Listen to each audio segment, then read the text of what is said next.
So let's say like physically wise, it feels like this tightness in my chest because like let's get a little metaphysical here. It's like my heart wants to cry out, right? Like so badly, but my mind is stamping that down and stopping it because Mhm. then my thoughts kick in and it's like, hey, you're not allowed to feel like this. Like why what makes you so special to feel this pain and Mhm. suffering when everything seems to be going right otherwise? Because we were not like a poor family. We grew up wealthy, pretty I grew up wealthy at least. My parents didn't, but I did.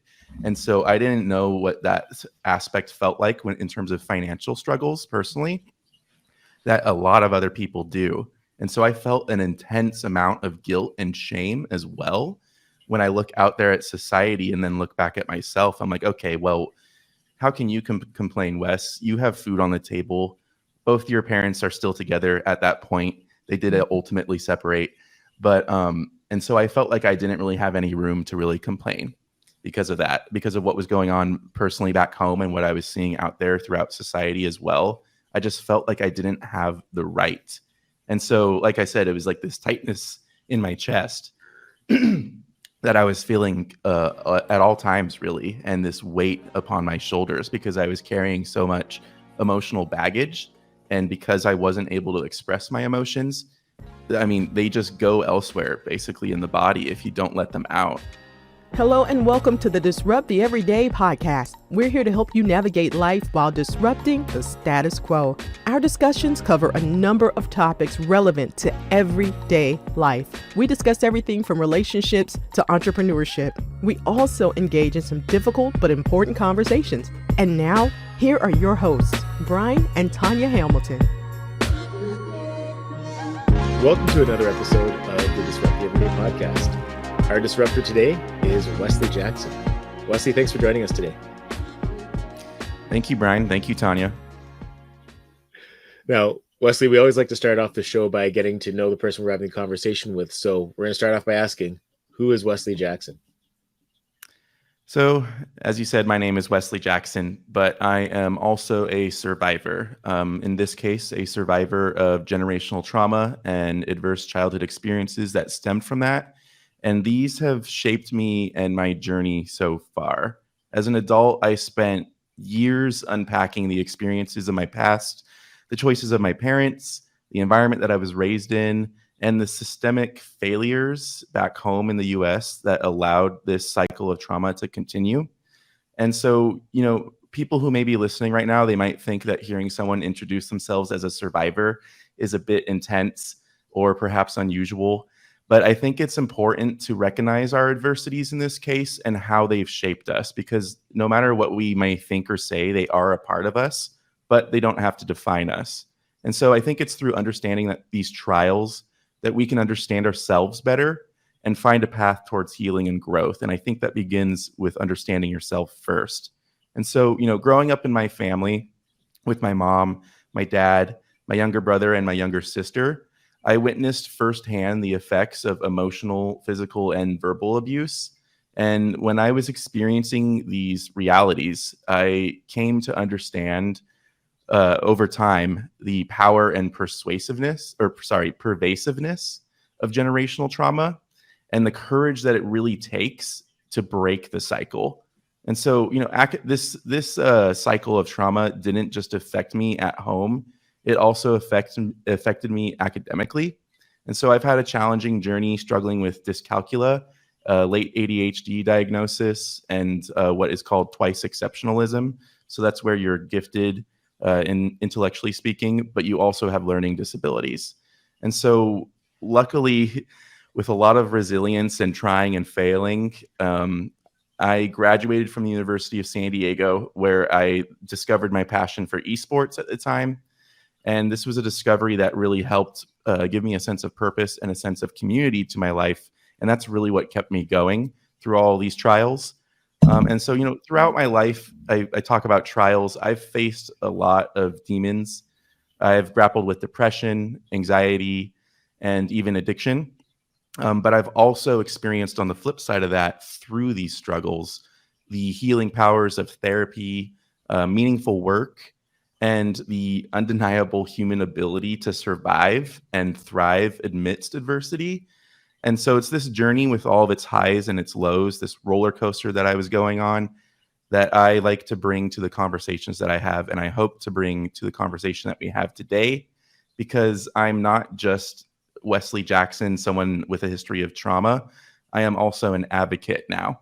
And so I like to use my personal experiences to challenge the status quo, to disrupt the everyday, and to inspire a wider dialogue about trauma, mental health, and healing. And so I hope that my story and my insights today from that story resonate with those of you that are listening today, and with you, Tanya and Brian. And I'm here not to just share my story and my journey, but to also learn from you two as well. And so I'm really looking forward to this conversation and exploring the shared experiences that we might all have when it comes to navigating the trials and the triumphs of life. So here I am, Wesley Jackson, a survivor, an advocate, a disruptor, a lifelong learner, and someone who's genuinely committed to facilitating conversations that promote healing and growth. So let's dive in. Let's do it. Looking forward to it. All right. Well, I want to kind of establish some context here for everyone. So I was fortunate enough to know what dyscalculia is when you mentioned it. Could you explain to everyone exactly what that is? Because I'm guessing there's probably a lot of people who heard that and either were trying to Google it while they were listening, or maybe are driving and they're just curious as to what that is. Yeah, or how you even spell it, because it's not spelled the way that you would think. It's very confusing. So dyscalculia, I like to just, of course, it's such a medical scientific term. Dyscalculia is basically math dyslexia. And so, for example, I will have the numbers in my vision, they will shift positions with each other.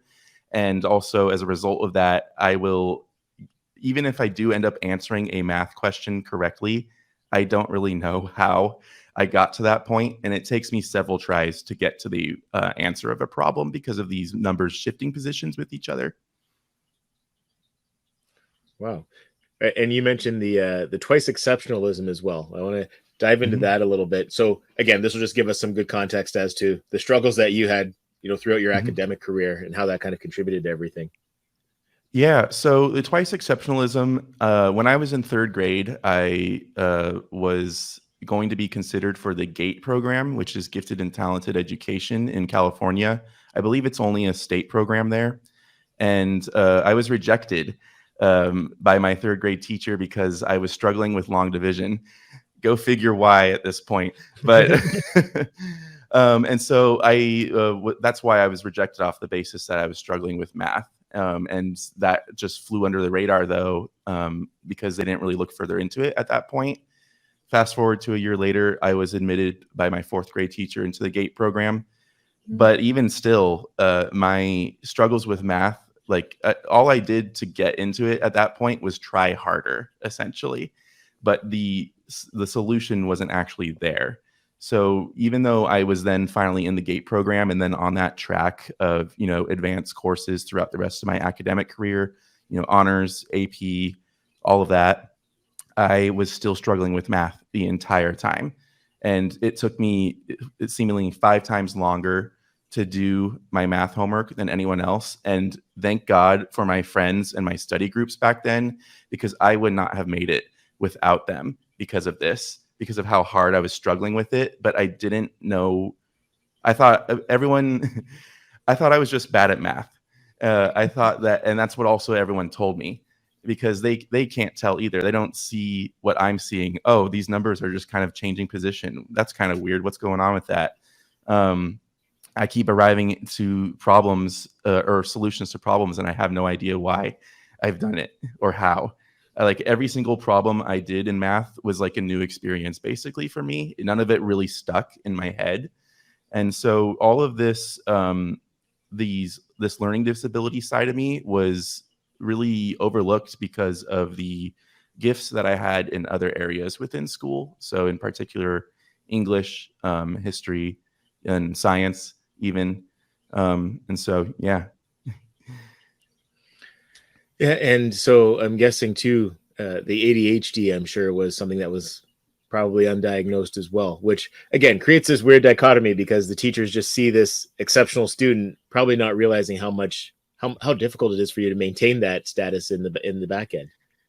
Yeah, I've heard he has so much potential. If you would be such a good student if you just tried harder. And I'm just like, I'm trying so hard already. I don't know how else to do this.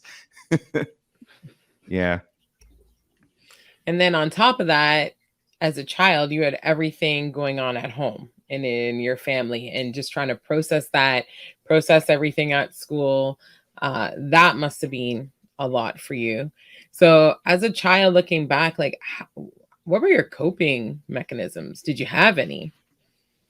That's a really good question. So my coping mechanisms, and this is honestly how my journey into addiction started. My coping mechanism was primarily video games when I was younger, and then also playing video games with friends. So there was a social aspect, thankfully, to it as well. But I did everything I could to avoid being at home, whether it was physically or mentally. And so I would escape into my video games. And this started like at the age of 5 when I first got my Game Boy Color. I'm really dating myself here now. And so, yeah, I just found myself escaping. And so unfortunately, that then later led into more addictive behavior tendencies with like substances. And so, but yeah, it was always this kind of, I would call it like a fight or flight response. I wanted to flee. And so the only way I knew how, if it wasn't physically like leaving the house to be with my friends, it was escaping into, these alternate realities of video games. And then jumping ahead, when did you realize, what age or stage, that, okay, after everything that I witnessed as a child, I'm carrying a lot of this. I now have trauma. When did you realize that?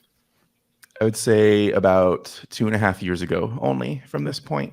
So it's still pretty fresh, but since I kind of really had that, realization, that final moment, like, oh, wow, that's what this is really like. Once I had the name for it, like generational trauma and abuse, and when I started to really grapple with the reality of it, everything from there on kind of shifted in terms of my priorities, because I was like, okay, I went into my problem solver mode, and I'm like, this is a problem that needs to be solved.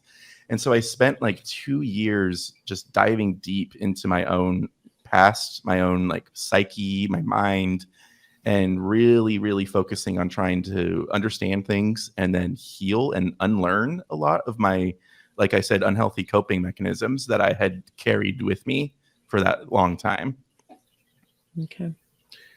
Now, the thing that I'm curious about is, as all of this was happening when you were a kid, did anybody, was there ever a teacher or a friend who maybe kind of caught on that something was up at home?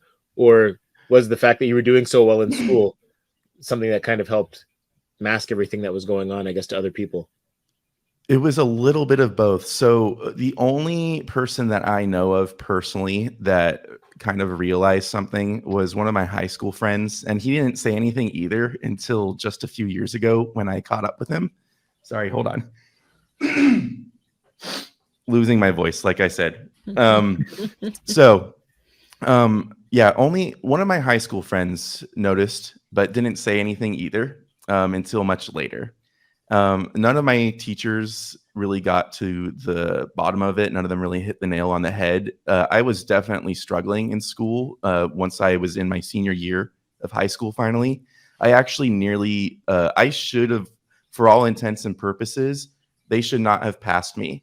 Not because of my grades per se, but because of truancy. I was not going to class like as much as possible because of that escapism. Basically, I didn't want to be in school either, because being in school was also very stressful. I had 6 AP classes, and I just couldn't handle the stress and the pressure of everything anymore. And so I would just not go. I would just sit in my car and listen to music, basically, and just decompress. So no one really ever found out, but that's not their fault. I also never talked about it. And because I felt so alone at that time, I felt like I'm the one that has to solve these problems one way or another. And this is actually a tendency of mine throughout my life, is to not ask for help, even when I need it most. And when I finally do, I'm like already at that breaking point, and I should have asked for help like 10 steps before that. So, yeah, that was the, let's call it a thread that I was following at that point. And I think so many people can, raise their hand to that one, that, we do often have a tendency to wait till like that breaking point, right? To really ask for help. And it's a very humbling experience. And it really is saying, okay, you know what, I need to look outside of the box. I need to see what it is I need help with and go about, getting that, whether it's, counseling or therapy or a diagnosis, any of that kind of stuff, right? Yeah, therapy helped a lot. The root of my problems, like we were mentioning before we hit record, was I did not feel safe expressing my emotions. So there was no emotional safety within my family. And so as a result, I really struggled with any sort of self-expression, whether it was honestly positive or negative. So I had a hard time expressing joy. I had a hard time expressing my sadness. I just bottled it all up and held it all inside of me because I didn't want to take up any more space than I felt like I already was, even though I wasn't taking up any. So I just did not feel safe ever expressing any sort of emotions. And so I was kind of like this flat robot for a long time. And a lot of my friends can attest to this, how much I've opened up and changed since I finally started to acknowledge what happened to me back then and really work with it. And so, yeah, I mean, that's where it kind of all, I would say the root of my issues at home were a lack of emotional safety. And how would you describe that? I've never heard those two words put together, so I would love to hear your definition on that. Yeah, let me try to figure out how it felt. So let's say, like, physically wise, it feels like this tightness in my chest because, like, let's get a little metaphysical here. It's like my heart wants to cry out, right? Like so badly, but my mind is stamping that down and stopping it because then my thoughts kick in and it's like, hey, you're not allowed to feel like this. Like, why? What makes you so special to feel this pain and suffering when everything seems to be going right otherwise? Because we were not like a poor family. We grew up wealthy. I grew up wealthy, at least. My parents didn't, but I did. And so I didn't know what that aspect felt like in terms of financial struggles personally, that a lot of other people do. And so I felt an intense amount of guilt and shame as well. When I look out there at society and then look back at myself, I'm like, okay, well, how can you complain, Wes? You have food on the table. Both your parents are still together at that point. They did ultimately separate. But, and so I felt like I didn't really have any room to really complain because of that, because of what was going on personally back home and what I was seeing out there throughout society as well. I just felt like I didn't have the right. And so, like I said, it was like this tightness in my chest that I was feeling at all times, really, and this weight upon my shoulders because I was carrying so much emotional baggage. And because I wasn't able to express my emotions, I mean, they just go elsewhere, basically, in the body if you don't let them out. So, yeah, that's what it felt like. And is it fair to say, like, if you started to experience, happiness and joy and, meeting new people and, all that, I'm going to guess the same thing happened where it was, no, I don't deserve to be happy or different thoughts like that? Yeah, I would feel it contributed to this type A behavior pattern, like I call it. It's from this book from 1974 called Type A Behavior in Your Heart. And I realized that I have that really bad. So it wasn't so much where I would feel guilty if I basically was not working. If I took time off for myself, I would feel bad about it. And so even if I was on vacation many times in the past throughout my life, I would not be able to stop thinking about work or feeling those feelings of guilt and shame about not working. Like, I don't deserve to have this time off. I need to do more, because I had that message kind of drilled into my head throughout my life, both by other people and by my own mind as a result, that I need to do more. Like, always, I need to try harder. And whatever I do is not good enough. So for all the people out there who work and who have that same mindset, or I'm just even thinking as moms, right? Like, I think we have a really hard time, putting the mom life aside and going, enjoying or doing something for ourselves. Like, how did you work past that to finally be released to go and enjoy a holiday? I think step one would be understanding what happened, and step two would be acknowledging what happened, the reality of it, the weight of it, and what its effects, the effects that it has had on me. I think those are step one and two. So understanding, acknowledging, or rather, let's redo that. Step one is awareness. Step two is understanding. So once you become aware of like what you went through and you start to understand it, then then the real work really starts to begin, because you have to unlearn all of it.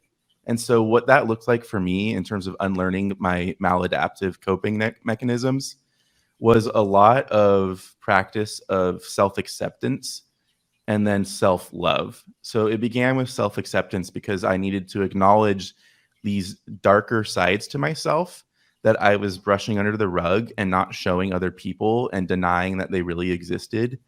That was step one. I needed to acknowledge that they were there, because if you know anything about like Carl Jung and the shadow, the concept of the shadow, I ended up doing a lot of shadow work. So I went through 60 journal prompts for shadow work over the course of about like a year and a half.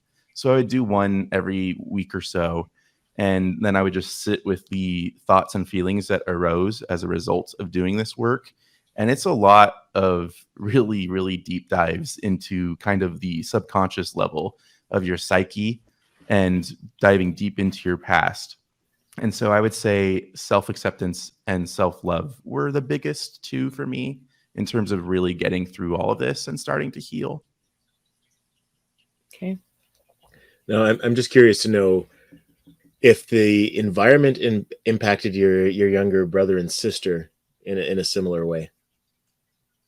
Yes, it did. So once the focus really shifted from me at around the age of 5 to 6, when I started to learn like the unspoken rules, so to speak, of how to behave within my family so that I don't bring about that negative attention, the focus quickly shifted to my brother as like the next project to work on and like the next kid to fix, basically, because I just learned I need to just shut up, keep my head down, do well in school, and then I will be okay, essentially. Mhm. Unfortunately, my brother never really did that. But honestly, that's a testament more to his character and the fact that he didn't allow people to change him as much as I did. And so for that, I really respect him and admire him. But unfortunately, he greatly suffered for it. And so the addiction tendencies did not happen just to me. They happened to him as well. And he unfortunately went much deeper into it in terms of the drug side of things. Thank God he is still here with us today. But I saw a lot of suffering in him secondhand. So, and my sister as well also got some of it, but I would say sorry, Allie, if you watch this, but Nick and I got the brunt of the abuse, unfortunately. Allie, I would say, suffered more from neglect as opposed to direct physical or mental or verbal abuse. But all three of us have these, let's say, marks upon our minds as a result of this. And we all struggle in various ways with maladaptive coping mechanisms as a result of it. Mm-hmm.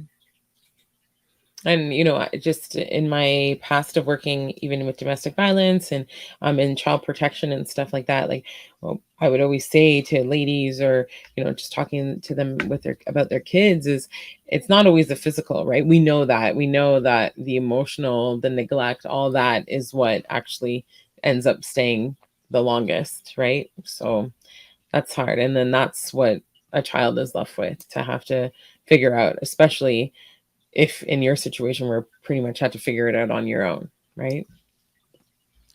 Yeah, it is definitely. I totally agree with you. The physical pain and suffering that fades, and because that is shock and fear, and Mhm. shock and fear only lasts so long within you. But like you said, if you're being denied like this ability to express your emotions, or you're being emotionally abused, it really starts to kind of rewire like your brain at that point. And Mhm. so it really turns a lot of things on its head, where it's like, oh, I can't express joy. Like, that is very sad and ironic, because if you look out at anyone else and you see everyone else having so much fun, you want to have that really, really badly. But then there's that flip side that immediately kicks in, where it's like, oh, but I don't deserve that. Mhm. Now, you talked a lot about self-awareness early on as well, which is, I think, important for all of us in life. No, Mhm. no matter what we want to accomplish, self-awareness is key. You talked about the shadow journaling. What were some of the other things to help yourself be more aware of some of those deep-rooted issues? Mindfulness meditation would be probably number one, I think, besides journaling. Mindfulness meditation really helped me start to figure out what was going on within my own body. For example, like the body scan technique, where you're just closing your eyes. And I like to imagine like this kind of like barcode scanner going down like my body slowly, bit by bit. And I just check in with how my body is feeling in different parts. Like, am I feeling tension here? Okay, is that why am I feeling tension here? Is it because I just worked out and I'm a little bit sore, or is this some sort of emotional pain that I'm holding on to? And that really helped me. And this was not an easy process. Like people say, that's why it's called a practice. And so I had to practice that for like 3 years. I was using Headspace pretty religiously. And once I got to this kind of ceiling of mindfulness meditation, then the next step for me was really learning how to let go of those emotions that I had stored inside me. So once I kind of started to leave mindfulness meditation behind in terms of the actual practice, because I've internalized so much of it and I'm able to really quickly, cognitively reframe, also thanks to therapy, um, these thoughts that I have in my head, so that they don't turn into these negative feelings within my body. What happened after that was I started to practice Vedic meditation, VEDIC. And so Vedic meditation is mantra based. And my mantra that I gave to myself in this case was let go, because I needed to learn to let go of two emotions in particular, which was fear and anger, actually. Because the anger one, I'm going to go on a little tangent really quick again. The anger was something that I never felt safe expressing. I felt like it was wrong to express anger because of the amount of anger that was expressed towards me when I was a child and how that made me feel. I felt like I should not express it at all towards other people. But that's unfortunately not how emotions work.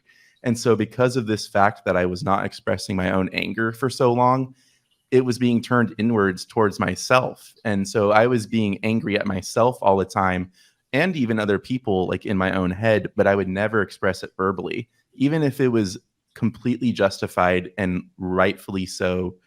I would not express it. So meditation helped me. Journaling and meditation combined, I would say, are the two sides of the coin that really helped me get through all of this. And of course, therapy. Now, as part of that therapeutic process, was there ever a point where you brought up some of this to your parents and kind of talked through some of what had happened? Yeah. So when I first went public with all of this, which was a year ago now, so about March of 2022, I made an appearance on. Sorry, hold on. I made an appearance on a public talk show, radio talk show in LA, talking about my childhood trauma and abuse, and that was the first time I ever did that in a public sphere. And since then, I've never looked back. But when I did do that, I it was not very. I mean, yeah, I experienced a firestorm of emotions from both of my parents in response to that.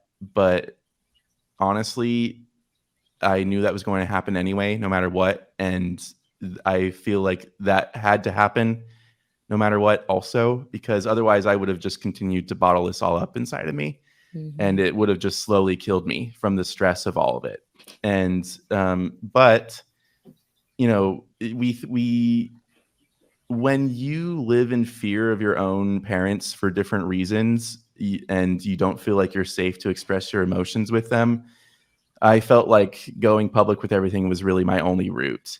And it wasn't just because I wanted to get it out, but because I genuinely wanted to help other people as well. Because when I looked at myself and the fact that I stayed silent for so long, it made me think, I can only imagine how many other people out there are just like me and not talking about this stuff.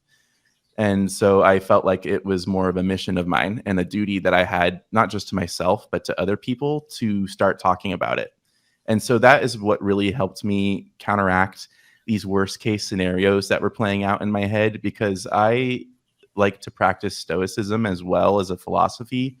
So I tend to visually work through those worst case scenarios before I make decisions.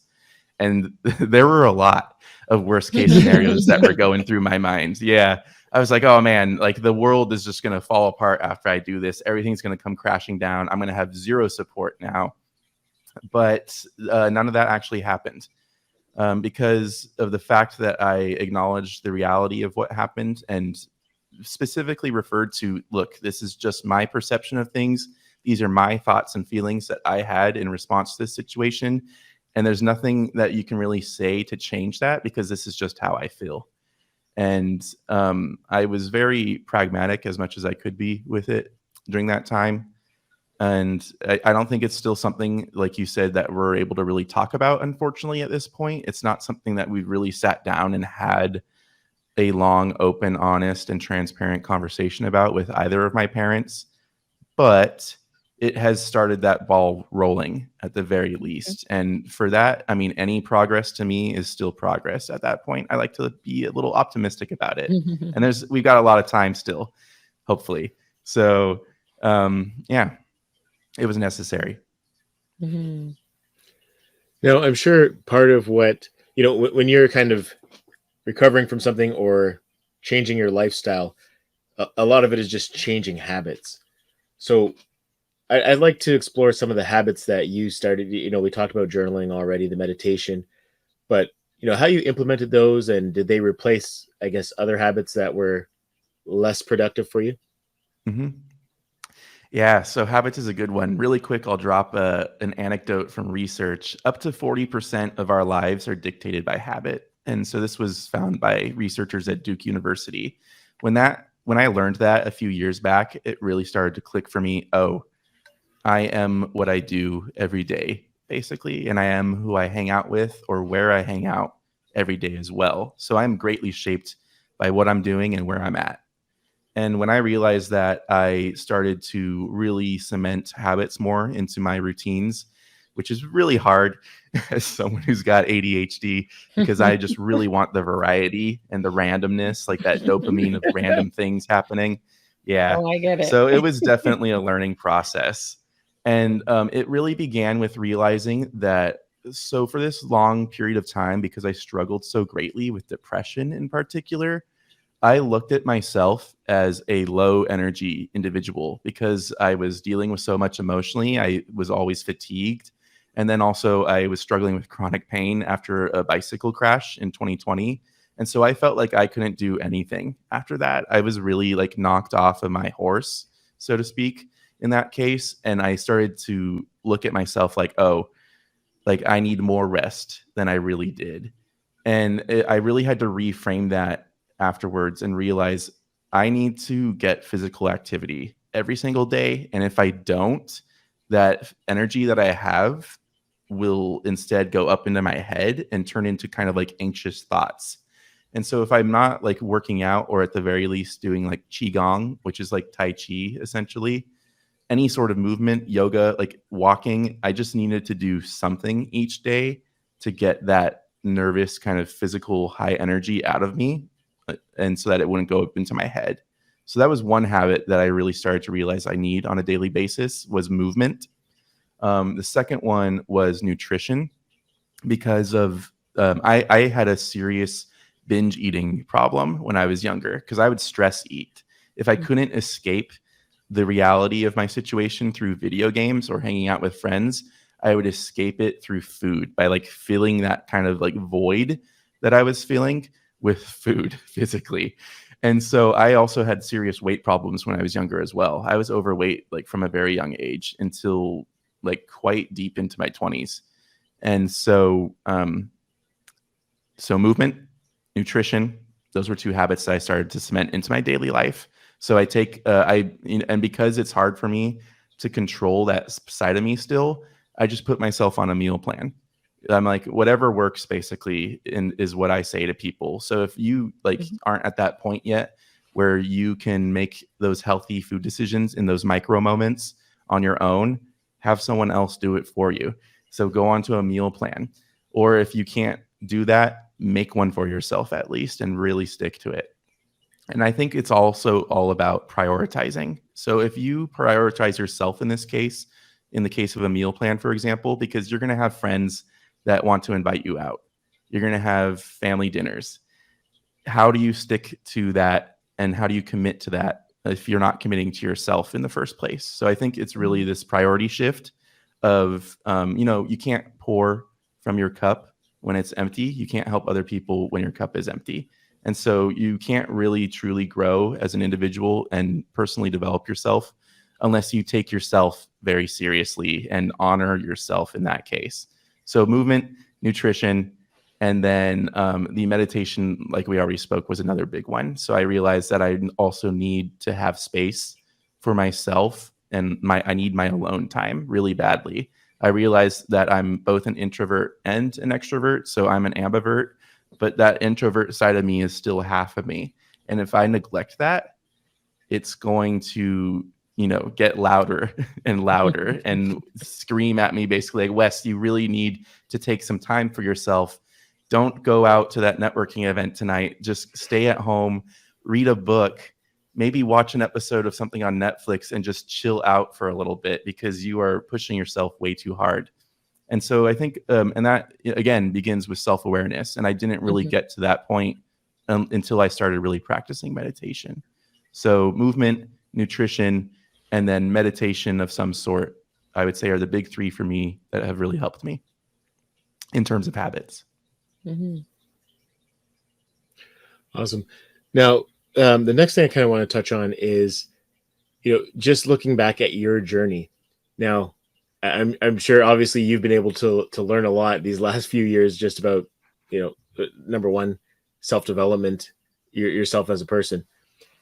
If you could go back even, let's say 6 years right now and have a conversation with yourself, what would you say to Wesley 6 years ago? Wow, I have never thought about that before. So that would be 2017. 2017 Wesley. I would tell him to stop drinking is what I would do. Yeah. When I quit, so again, like I said, I have an issue with I binge life in different ways. And so I was also binge drinking, and I picked that up during university because it was so common and accepted. And that was also how a lot of people socialized and made friends with each other. And so I felt like if I didn't, I would miss out. And then that point quickly passed where I was just drinking to get drunk and to not feel things and to escape from my reality, because I was still under a lot of stress even at that point during university and then into my 20s. And I would tell myself to stop drinking, definitely. And because when I did do that eventually, which was, when was that? 2020. Thank God, at the very beginning of 2020, before everything hit the fan, I committed to myself to stop drinking. And so I didn't drink for a whole year at all. And then I slowly reintroduced it into my life. And I'm now at a healthy point where I am able to drink alcohol without just doing it to get drunk. And and I'm able to stop myself now before I go over the edge.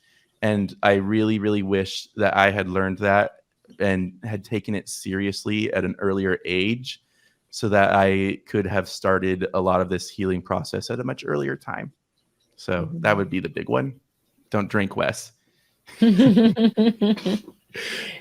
No, No, go ahead. Good. Okay, so the binge part and ADHD, have you been able to like sort of, I don't know, match those up and almost think, is this coming more from like the ADHD? Because I know a lot of times for people who have that diagnosis, not everybody, but it is like almost that like all or nothing attitude, right? With work, with everything. Yep. Yeah, I definitely think it's the root of it. It's definitely the ADHD. And since that's like kind of a hardwiring chemical difference in my brain, yes, it's still there. Mhm. And I think that the best way that I've gotten it out of my system on a daily basis is through that physical activity. Yeah. And if I don't have that, then it just, like I said, it goes up into my mind. And that's because I don't feel a physical need to binge. It's really more so mental. Mhm. And it's like my brain is like telling me like you really need to do this right now. Like you really want to do this, or you really don't want to work right now. Why don't we just watch this entire season of this show on Netflix, for example?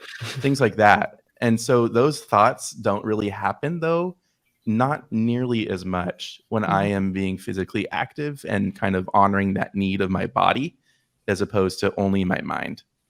Mhm. Yeah, I could see that.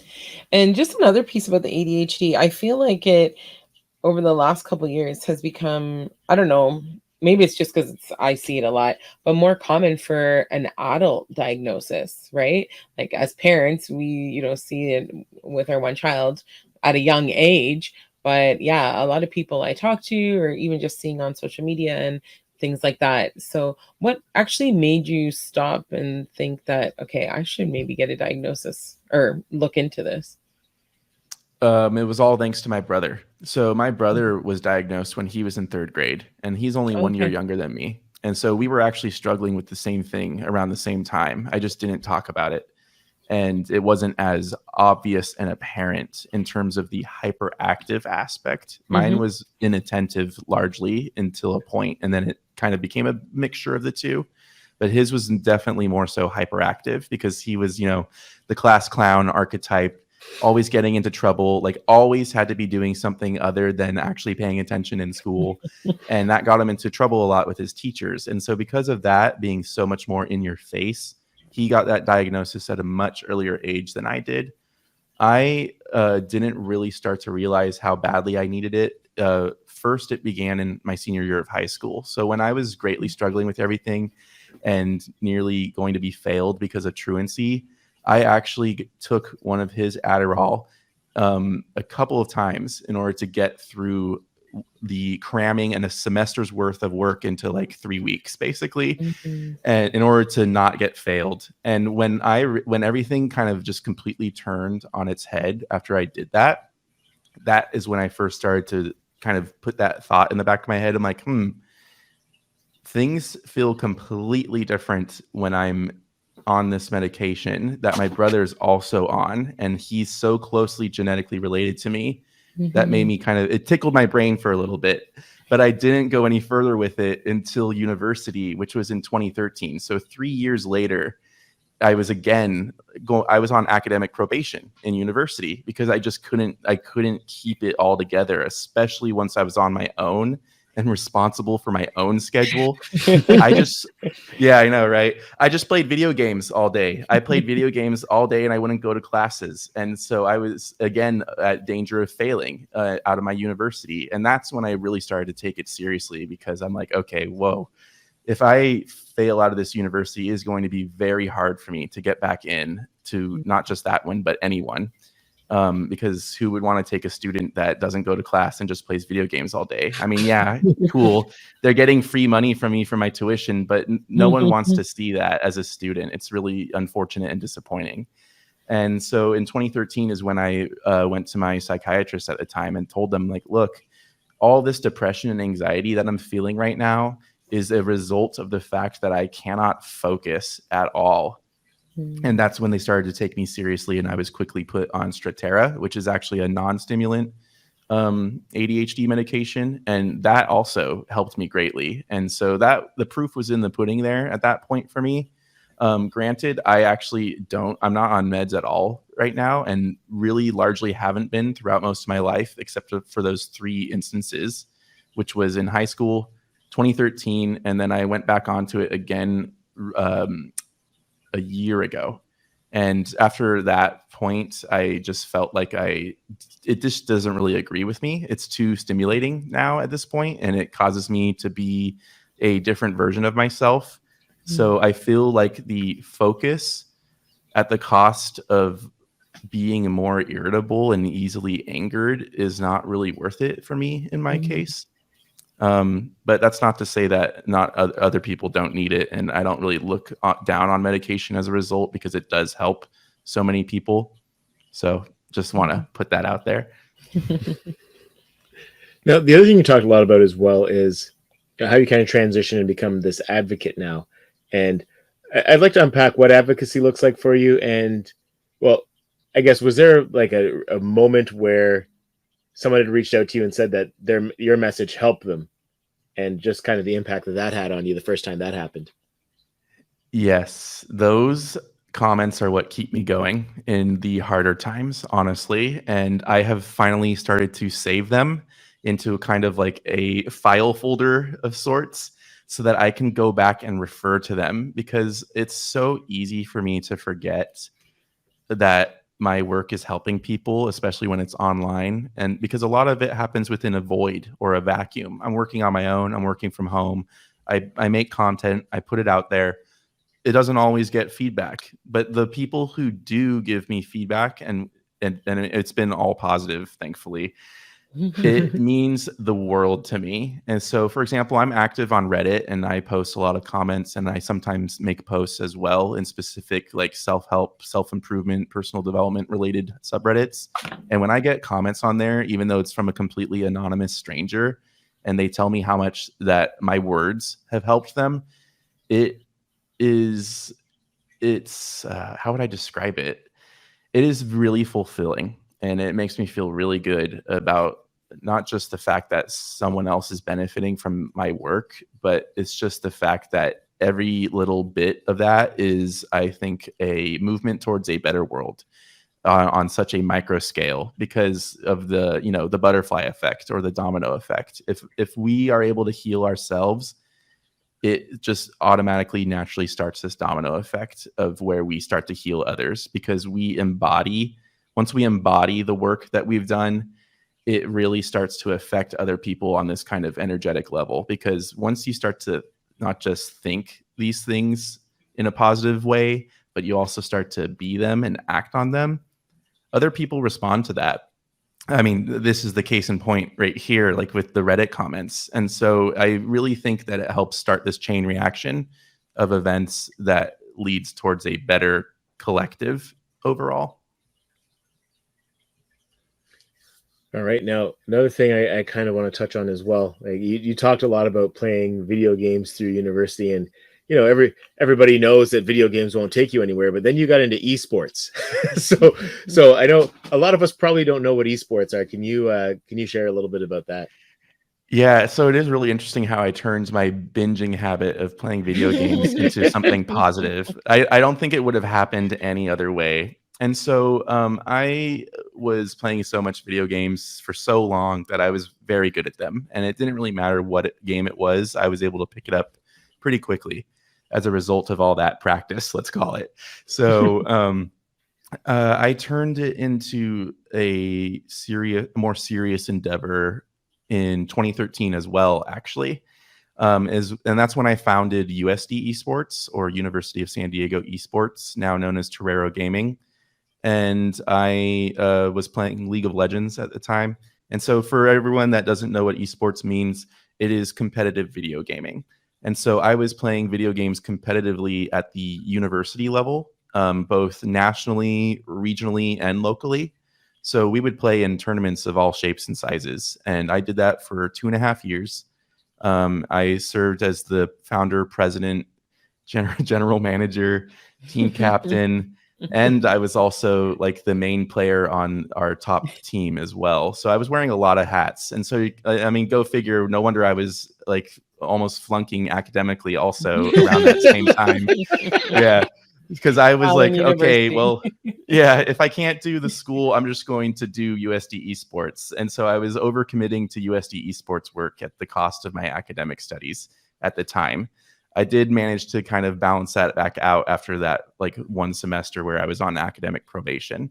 But the esports was really important for me and important as well for other people. And that's when I started to realize like that I am a natural leader of sorts, because within my school, it was it was a rich private Catholic university, and so most of the demographic there didn't really play video games or take them as seriously as me and my friends did within this club. And so I really kind of created this safe haven of sorts for people to be their nerdy, dorky, geeky selves within my organization. And so because of that, my student organization actually grew to be the largest on campus within 2 years. And I really want to try to not toot my own horn too much here, but USD esports meant a lot to me because of everything that I accomplished during it. And I saw how much I could do if I just had the sense of purpose and passion and mission and vision. And with that combination of things, I realized how far I could take things and how much I could help other people as well through that. And that experience with USD esports is honestly the original catalyst that led to my own podcast and work, which is Surviving Humanity. Awesome. Well, thank you for sharing that. Now, as we kind of close things off here, one, you mentioned your podcast, as maybe, I don't want this to come across the wrong way, but, typical ADHD profile, you're all over every social media platform. So what are kind of the best ways for us to connect with you? What can we expect in the future? Let's share some of those things. Yeah. So like you said, we are on every social platform. We're not necessarily super active yet on every platform because of that. It's something that I am actively working on right now with our growth manager. But if you want to connect with me personally, I would say find me on Facebook, and that is Wesley Jackson, SH. The SH is for Surviving Humanity. And if you want to find our podcast or our work, I would say go to the website first and foremost. And so that is survivinghumanity.net. Awesome. Well, Wesley, thank you for taking the time this evening. And for everyone who watched or listened to this interview, thank you for letting us disrupt your everyday. Thank you guys for having me. Thanks for listening to the Disrupt the Everyday podcast. For more ways to listen, connect with us on social media. To be a guest or to partner with us, check out our link tree at Disrupt the Everyday. Join us next time for more ways to disrupt the everyday.